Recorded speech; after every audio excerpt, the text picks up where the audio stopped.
I had just poured my second cup of coffee when my phone rang. The number on the screen belonged to a young woman I had hired only 2 hours earlier, a house cleaner named Rosa, someone I had never met before that morning. I almost let it go to voicemail. I wish I had prepared myself before I answered. "Sir?" Her voice was barely above a whisper.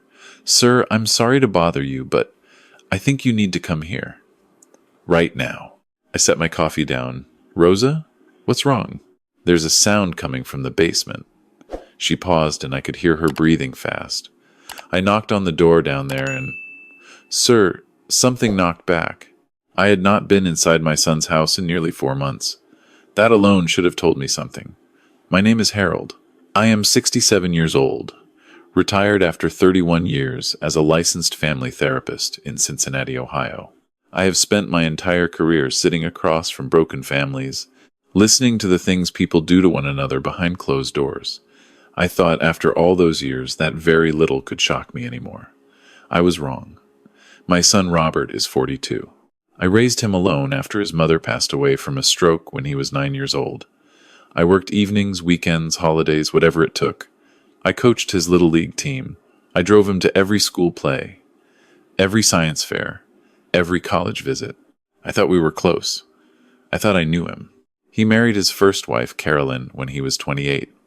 She was a kindergarten teacher patient, warm, the kind of woman who remembered every child's birthday in her class. They had one son together, my grandson Tommy, who is now 8 years old. When Tommy was 4, Caroline was diagnosed with an aggressive form of breast cancer. She fought it for nearly 2 years. She lost that fight on a Tuesday morning in March, 3 years ago. I moved into a short-term rental nearby that same week. I wanted to be close for Robert, but mostly for Tommy, who was 5 years old and had just watched his mother disappear from the world. Robert grieved. I understood that. Grief is not linear, it is not polite, and it does not follow a schedule. I gave him room, I gave him time. I checked on Tommy as often as Robert would allow, which, looking back, was less and less as the months went on. Then, about 18 months after Caroline passed, Robert introduced me to a woman named Diane. She was 35, polished, confident in a way that immediately put me on edge professionally. In 31 years of family therapy, I developed a sense for certain personality types, not a perfect radar, but something close. Something about the way Diane looked at Tommy that first evening made me quiet, not cruel, not obvious, just absent. The way you look at furniture that belongs to someone else. Robert was different around her. Lighter, he would say. I tried to be glad for him. They married 8 months later. A small ceremony in Sedona, Arizona. Tommy was not in the wedding party, I noticed. I did not say anything. After the wedding, my access to Tommy changed. Robert stopped returning calls as quickly. When I did visit, Diane was always present, always steering the conversation, always finding a reason for Tommy to go upstairs or finish his homework. Tommy, who used to run to the door when he heard my car, started hanging back. He looked thinner. He had dark circles under his eyes that an 8-year-old boy should not have. I mentioned it to Robert once, carefully. He told me I was projecting. "Dad, you spent 30 years looking for problems in families. Not every family has problems." He said it with a smile that didn't reach his eyes. 2 weeks ago, Robert called to tell me he and Diane were going to Scottsdale for 10 days. A wellness retreat, he said. No phones, limited contact, a chance to reconnect as a couple. He asked me casually, like an afterthought, if I could arrange for someone to come by the house and do a thorough cleaning. He wanted the place spotless when they returned. "What about Tommy?" I asked. Brief pause. "Tommy's staying with Diane's sister in Columbus." I had never met Diane's sister. I had never heard Tommy mention her. But Robert had already moved on to giving me the name of a spare key location, so I filed the question away and told him I would take care of it. I found Rosa through a local cleaning service. She came highly recommended, had a 5-star rating, and when I met her at the door that morning to hand over the key, she seemed professional and kind. I told her to take her time, do the whole house thoroughly. I drove back home, made coffee, and thought nothing more of it, until she called. I was in my car 11 minutes later. I drove faster than a 67-year-old man with 2 replaced knees should probably drive. I kept Rosa on the phone the entire way, telling her to stay upstairs, to stay calm, to keep talking to me. "Is it still making noise?" I asked. "Yes," she whispered. "It stopped knocking, but..." I can hear something, like breathing or crying. I can't tell. I pulled into the driveway so fast I scraped the curb. I was through the front door before I had fully stopped shaking. The basement door was in the kitchen, off to the right of the refrigerator. Robert had converted part of the basement into a home gym when he and Caroline first bought the house. The rest of it was storage boxes, holiday decorations, old furniture. At least, that is what I had believed. There was a padlock on the door. A padlock. On the inside of his own house. On the door to the basement. My hands were steady. 31 years of keeping yourself calm in a room full of pain that training does not leave you. I found a hammer in the garage. I broke the padlock off in 3 strikes. I opened the door and called down into the dark. Tommy? Buddy, it's Grandpa. It's Grandpa Harold. Are you down there? Silence. Then, very small, very far away. Grandpa? I went down those stairs faster than my knees should have allowed. The basement smelled like mildew and something stale. The gym equipment was still there, covered in dust. It had not been used in a long time. Past the weight bench, past the old boxes of Christmas ornaments and tax records, there was a second door. Newer. It had a sliding bolt lock on the outside. The bolt was latched. I slid it open and pulled the door. The room inside had been a storage closet, maybe 8 feet by 6 feet. Concrete floor. A single bare bulb overhead on a pull string.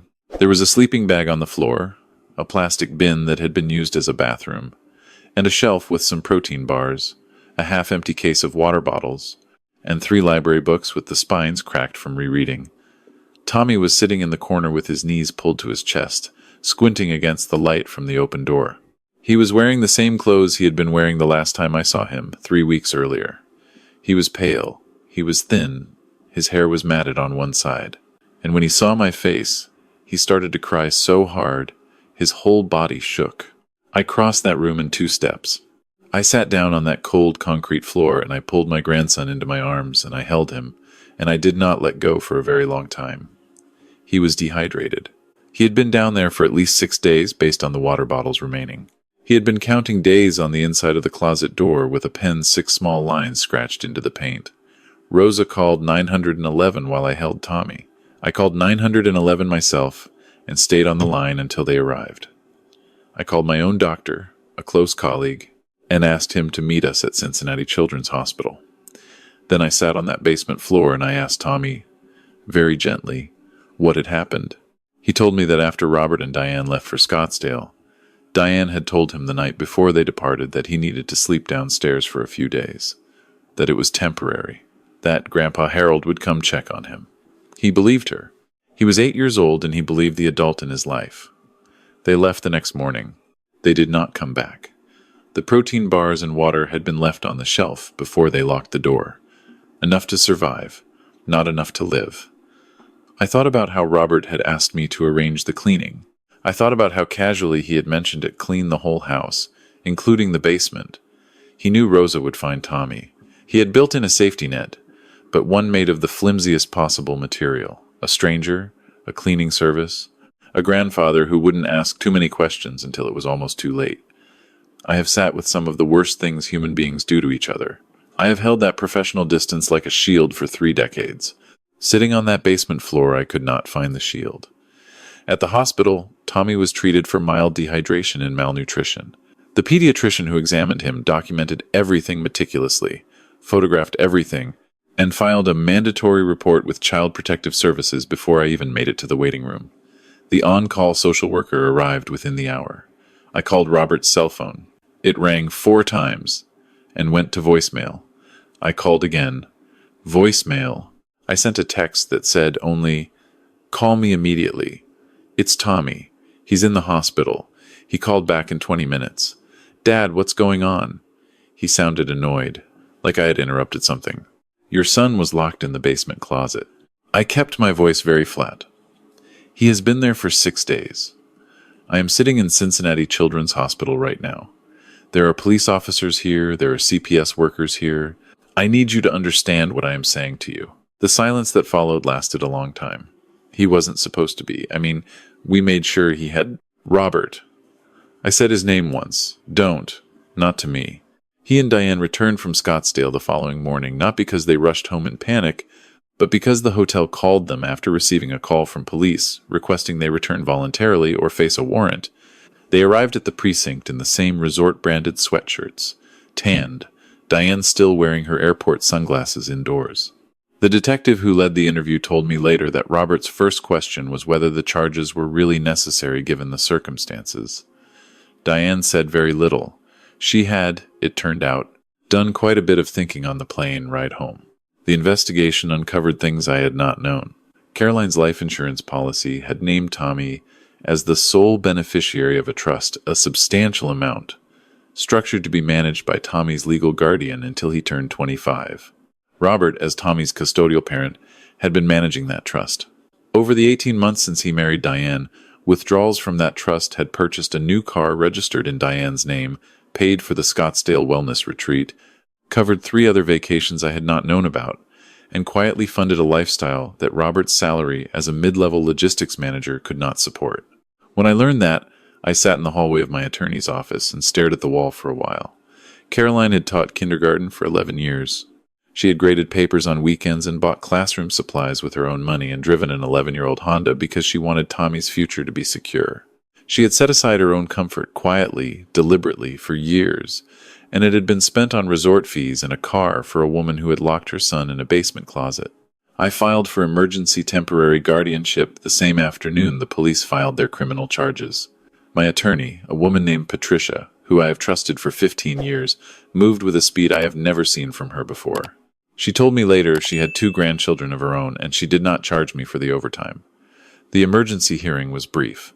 The judge reviewed the hospital documentation, the CPS report, the police report, the financial records subpoenaed from the trust account, and the photographs Rosa had taken before calling me, photographs she had had the presence of mind to document before I arrived. Bless her entirely. The judge granted me temporary guardianship of Tommy before the hearing was 40 minutes old.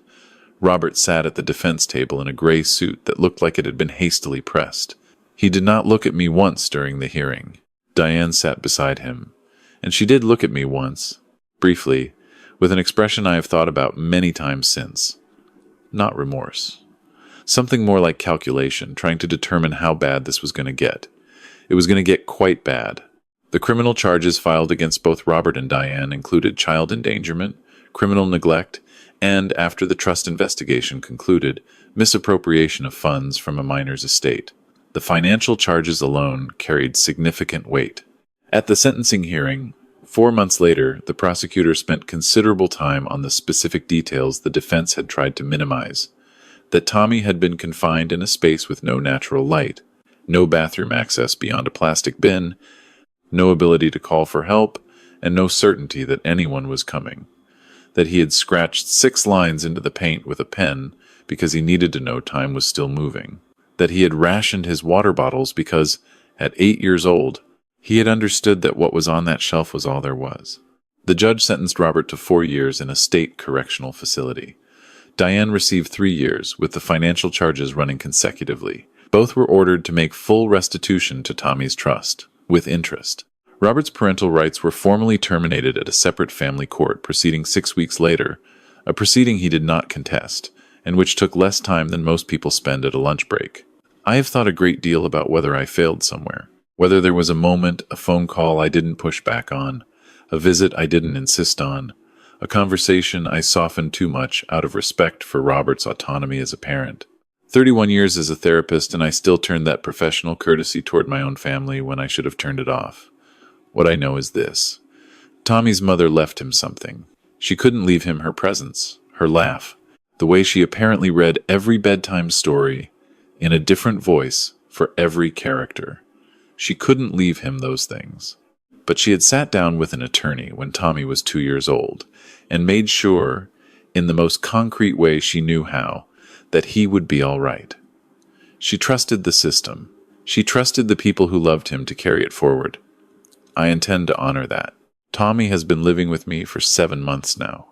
We are in a routine breakfast at 7, school at 8:15, homework before dinner, 30 minutes of whatever he wants to watch on television before bed, then reading until he falls asleep. He is back on a baseball team. He's not the fastest kid on the field, but he runs like he means it, and he has started to laugh again in that way he used to when he was smaller, sudden, and whole, like it surprises him. He still sleeps with the light on. I do not touch that. There is no timeline for the things that were done to him in that basement, and I am not going to put one on it. He asked me once, about 2 months after he came to live with me, whether I thought his dad knew what he was doing was wrong. I sat with that question for a moment. In 31 years, I would have chosen a therapeutic response, something balanced, something that left space for complexity. But I was not his therapist. I was his grandfather, and he was 8 years old and he deserved a straight answer. Yes, I told him. I believe he did. Tommy nodded slowly, like that confirmed something he had already figured out. Then he asked if we could have pancakes for dinner, and I said yes, and we did not talk about it again that night, but he sat closer to me on the couch afterward than he had in weeks. Rosa, the young woman who called me that morning with a voice that was barely holding together, came to our house for Tommy's birthday last month. She brought him a baseball glove, which was exactly the right gift, and which she had no way of knowing was exactly the right gift, she just guessed. He wore it for the rest of the afternoon, even when he was just eating cake. Before she left, she told me she had almost not called. She had stood at the top of those basement stairs for several minutes, she said, talking herself into and out of it, worried about overreacting, worried about what it would mean if she was wrong. I told her I was very glad she called. She said, I just kept thinking, what if it were my kid in there? And I thought about Caroline, who could not be there, who had done every single thing a mother could do to make sure her son would be protected, and had to leave the rest to chance and to strangers and to a 67-year-old man drinking his second cup of coffee on an ordinary Tuesday morning. Sometimes that is all that stands between a child and the darkness. A stranger who almost doesn't call, a grandfather who answers, I answered,